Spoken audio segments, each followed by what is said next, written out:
इन तमाम जानकारियों के लिए आगे भी रहेगी नजर। बढ़ते आगे, नॉर्थ कोरिया का एक और मिसाइल टेस्ट सामने आया है। किम जोंग की मौजूदगी में परीक्षण हुआ है। लॉन्ग रेंज क्रूज मिसाइल का टेस्ट हुआ है। एटमी ताकत पर काम करते रहेंगे, किम जोंग ने कहा है। तो किम जोंग की मौजूदगी में आपको बता दें, लॉन्ग रेंज क्रूज मिसाइल का टेस्ट हुआ है। तो नॉर्थ कोरिया ने एक बार फिर दुनिया को अलर्ट कर दिया है। रविवार को नॉर्थ कोरिया के नेता किम जोंग उन की मौजूदगी में लंबी दूरी की रणनीतिक क्रूज मिसाइलों का परीक्षण किया गया। सरकारी मीडिया KCNA के मुताबिक ये परीक्षण देश की परमाणु ताकत और जवाबी हमले की पूरी तैयारी को साबित करता है। किम जोंग ने इस लॉन्च पर गहरी संतुष्टि जताई और कहा कि सुरक्षा खतरों के बीच परमाणु क्षमता की नियमित जांच एक जिम्मेदारी भरा कदम है। ये मिसाइल परीक्षण ऐसे समय पर हुआ है जब 2026 में शुरुआत में होने वाले सत्तारूढ़ वर्कर्स पार्टी कांग्रेस से पहले किम जोंग लगातार सैन्य और आर्थिक गतिविधियों के जरिए अमेरिका और दक्षिण कोरिया को अपनी ताकत दिखा रहे हैं। वहीं हाल ही में उन्होंने S-400 के बराबर वाले एयर डिफेंस का टेस्ट किया। KCNA के अनुसार मिसाइलें कोरियाई प्रायद्वीप के पश्चिमी समुद्र के ऊपर तय मार्ग से उड़ान भरती हुई अपने लक्ष्य पर सटीक तरीके से गिरी। किम जोंग ने कहा, नॉर्थ कोरिया असीमित रूप से अपनी परमाणु युद्ध क्षमता को मजबूत करता रहेगा। उन्होंने साफ बताया कि मौजूदा हालात में परमाणु निरोधक ताकत को विश्वसनीयता और तेजी से प्रतिक्रिया देने की क्षमता को परखना जरूरी है।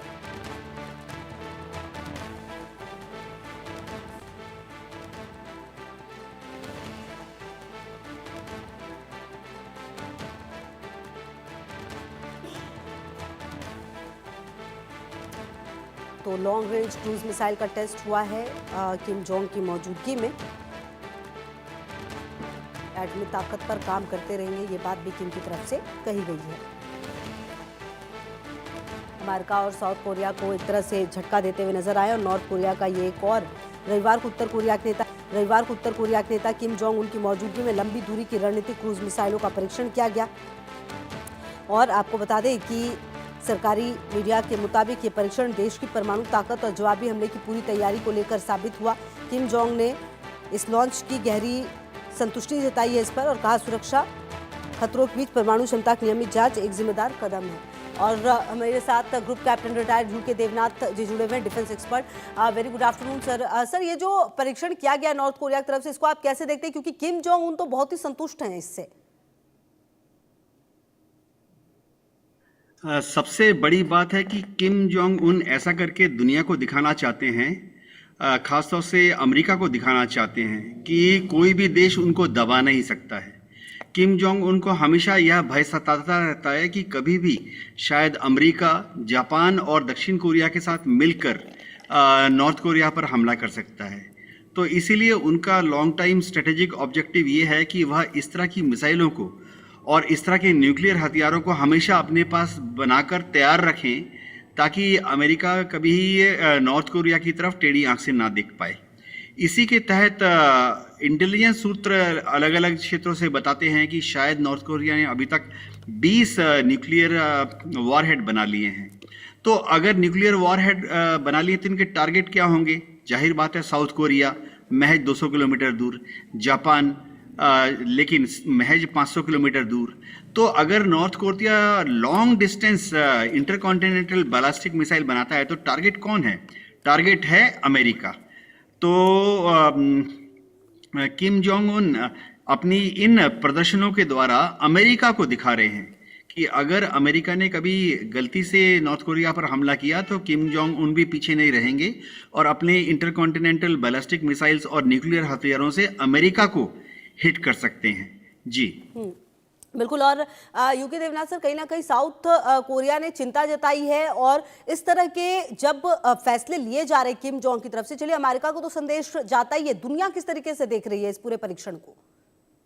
जी हाँ, दुनिया चिंतित है, लेकिन अच्छी बात यह है कि दुनिया के ज़्यादातर मिलिट्री स्ट्रेटजीज का ये आकलन है कि किम जोंग उन जो हैं इन इंटरकॉन्टिनेंटल बैलिस्टिक मिसाइल्स का इस्तेमाल करके शायद अमेरिका पर कभी नहीं हमला करेंगे, क्योंकि ज़्यादा से उनको भी किम जोंग उनके जो अपने मिलिट्री एडवाइजर्स हैं उनको भी मालूम है कि अगर किम ने एक भी मिसाइल अमेरिका की तरफ छोड़ दी तो अमेरिका ने तो अपने पास बैलिस्टिक मिसाइल्स और न्यूक्लियर हथियारों का पूरा जखीरा तैयार किया हुआ है। आकलन ये है कि अमेरिका के पास इस वक्त 5500 के आसपास न्यूक्लियर हथियार हैं और उन्होंने अपनी मिसाइलों को सब जगह तैनात किया हुआ है। अमेरिका ने अपना बहुत बड़ा बेस दक्षिण कोरिया के बुसान में बनाया हुआ है। इसके अलावा जापान के ओकिनावा में भी अमेरिका की फौज और strategic bombers B-2 bombers B-52 bombers तैयार हैं। और फिलीपींस में अमेरिका ने 4 जगह पर एयरफोर्स बेस, नेवी का बेस और आर्मी के बेस बनाए हुए हैं। यानी अमेरिका जरूरत पड़ने पर महज कुछ घंटे के अंदर ही उत्तर कोरिया पर इतना भयंकर सेकेंडरी अटैक, रिटेलिएटरी अटैक, जवाबी हमला करेगा कि उत्तर कोरिया तो तहस नहस हो जाएगा। तो किम भी शायद जानते हैं, और दुनिया के सारे देश मिलिट्री एक्सपर्ट्स का ये ओपिनियन है कि किम अपने इन भयंकर हथियारों का सिर्फ नुमाइश करेंगे, इस्तेमाल नहीं करेंगे। जी बिल्कुल। और कहीं ना कहीं यूके देवनाथ जी, जिस तरह की स्थिति अभी पिछले कुछ समय में दुनिया में देखने को मिली है, कई युद्ध दुनिया में चल रहे हैं लगातार अलग अलग मोर्चों पर, और इस तरीके से नॉर्थ कोरिया का अपने आप को इस तरीके से डिफेंस के क्षेत्र में लगातार आगे लेकर जाना, क्या ये दबाव भी बनाता है बाकी देशों पर? जी हाँ, नॉर्थ कोरिया जो है वो अपना शत्रु 3 देशों को ही मानता है। एक तो दक्षिण कोरिया, क्योंकि किम जोंग उनका सपना है कि येन क्रेन प्रकारेण, और अगर जरूरत पड़े तो शायद ताकत का इस्तेमाल करते हुए नॉर्थ कोरिया और साउथ कोरिया का एकीकरण करना चाहता है। इसके अलावा नॉर्थ कोरिया जापान से भी काफ़ी खफा है, क्योंकि हिस्टोरिकली जापान ने, आज से 100 साल पहले की बात है, जापान ने एशिया के उस भाग पर, कोरिया के बड़े भाग पर, चीन के बड़े भाग पर भी जापान ने कब्जा कर लिया था। तो अभी भी नॉर्थ कोरिया को लग रहा है कि जापान अमेरिका के साथ मिलकर नॉर्थ कोरिया पर हमला कर सकता है। तो नंबर 2 दुश्मन जापान हो गया, लेकिन अमेरिका नॉर्थ कोरिया का शत्रु नंबर 1 यानी सबसे बड़ा शत्रु मानता है, क्योंकि अमेरिका को मालूम, क्योंकि किम जोंग उन और उनके मिलिट्री एडवाइजर्स को मालूम है कि आज अगर अमेरिका खुलकर दक्षिण कोरिया को और जापान को मिलिट्री सहयोग ना दे, तो शायद जापान और दक्षिण कोरिया किम की फौजी ताकत के सामने कहीं नहीं टिक पाते।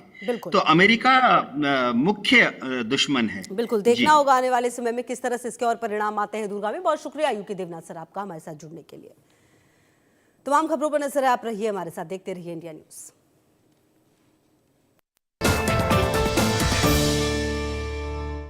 दिल्ली की हर सड़क अब धुएं और